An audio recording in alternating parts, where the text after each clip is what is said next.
Yes, dear student of class 6, once again बच्चों wish you a very happy Diwali. और अब हम लोग पढ़ रहे हैं बच्चों आपका सोशल स्टडीज से chapter 2 the early phases of human life, जिसमें हम लोग कुछ रिमेनिंग बच्चों थोड़ा सा पार्ट था उसको हम लोग पढ़ेंगे।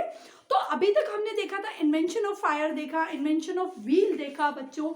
इसके बाद हम लोग देखेंगे starting of the age of metal. ये बहुत इंपॉर्टेंट एरा कह सकते हैं, इंपॉर्टेंट पीरियड कह सकते हैं कि ह्यूमन जो थे उन्होंने किसकी खोज की बच्चों, मेटल की खोज की। ठीक है, और उसके बाद मेटल के डिफरेंट एजेस जो थे वो स्टार्ट हुए, उसके बारे में पढ़ेंगे। तो let's start with chapter 2। So we are on the page number 1919, starting of the age of metals. As a stone tools were used by the primitive man, hence the period is known as a stone age. क्योंकि जिस period में primitive man के द्वारा यानी आदि मानव के द्वारा stone का इस्तेमाल किया जाता था, इसीलिए उस पीरियड को स्टोन एज कहा गया। अब इसके बाद rapid development was made by the neolithic people. They made the great invention of the wheel. Neolithic age के जो लोग थे, न्यू एज के जो लोग थे, उन्होंने व्हील का इन्वेंशन किया। सीधी सी बात है बच्चों, जैसे जैसे खोज होती जाती है, जैसे जैसे नए इन्वेंशन होते जाते हैं, मानव मस्तिष्क और ज्यादा खुलता जाता है। They made the great invention of wheel. They began to live in villages along the river banks. ये भी मैंने आपको पढ़ाया था कि न्यूलिथिक एज के जो लोग थे वो नदियों के किनारे रहते थे, एक साथ रहना सीखे थे, एक साथ मकान बनाना, खेती बाड़ी करना, जानवरों को पालना बच्चों, ये सारे काम उन्होंने सीख लिए थे।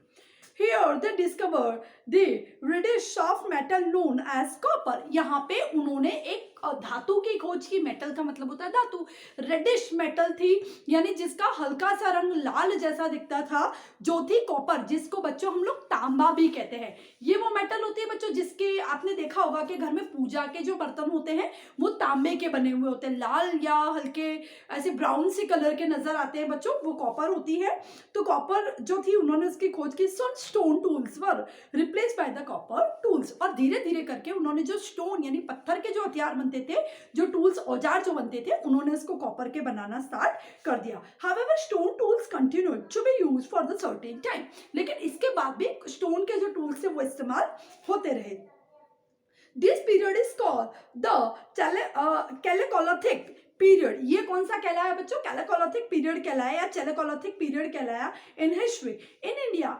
जिस पीरियड में कॉपर के टूल्स और प्लस के स्टोन टूल्स दोनों का इस्तेमाल किया जाता था, उसको चैलेकोलिथिक पीरियड कहा गया in the history. In India copper was extracted from mines in the Singhbhum and Hazirabad district of Jharkhand. तो ये दो जगह पे बच्चों, झारखंड के इन दोनों जगहों पे, हजीराबाद और सिंगमबम, यहाँ दो जगह पे यहाँ कॉपर जो थी, सिंगबम जिसको कहा जाता है बच्चों, वहां दो जगह पे कॉपर जो था वो निकाला जाता था जमीन के अंदर से in certain places in Madhya Pradesh. और ये कहाँ पे स्थित है बच्चों, एमपी मध्य प्रदेश की बात हो रही। अब हम बात करते हैं ब्रॉन्ज एज की।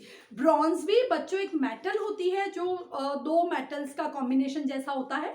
ब्रॉन्ज दिखने में हल्की सी कॉपर मतलब एल्यूमिनियम और स्टील का कॉम्बिनेशन जैसे दिखाई देती है, पीतल का भी कॉम्बिनेशन उसमें दिखाई देता है। ब्रॉन्ज के जो बर्तन होते हैं वो। With the discovery of copper man produce the bronze by mixing zinc and copper.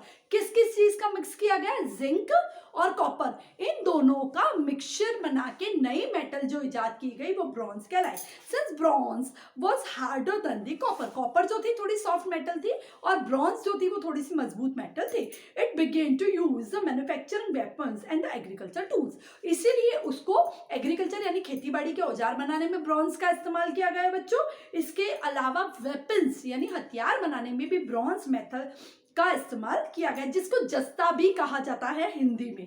Bronze age civilisation nurtured between the 4000 BC in Mesopotamia, Egypt, Indus Valley and China। ये ब्रॉन्ज एज जो था, जस्ता जो होता है उसका जो एज तो था जहाँ पे जिसका जस्ते का इस्तेमाल हुआ था, ये कहाँ था बच्चों, 4000 BC में मेसोपोटामिया, वहाँ पे इजिप्ट में, और Indus valley and China. Indus valley अपने भारत और पाकिस्तान वाला क्षेत्र बच्चों, और चाइना में इस मेटल का इस्तेमाल किया गया था। नाइफ्स, और इससे क्या क्या बनाया जाता था, knives, axes made of bronze और copper have been found in several places in India.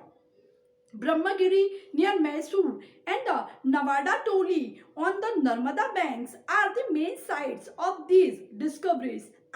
ये जो थे मेटल के, ये नवादा टोली और द ब्रह्मगिरी नाम की दो जगह थी, वहां पे ब्रॉन्ज और मेटल दोनों के टूल्स प्राप्त हुए थे। बाद में जब एग्जीबिशन किया गया, जब खोज की गई, तो ये सारे टूल्स वहां से मिले थे।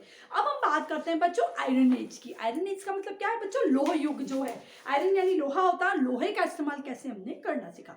The iron age started in India with the advent of Indo Aryans. कैसे हुआ बच्चों आयरन एज का? जब इंडो आयरन संस्कृति का विकास हुआ। They spread a new civilisation in northern India called the Vedic age. उन्होंने उत्तर भारत में एक नई संस्कृति का विकास किया जिसको वैदिक एज कहा गया।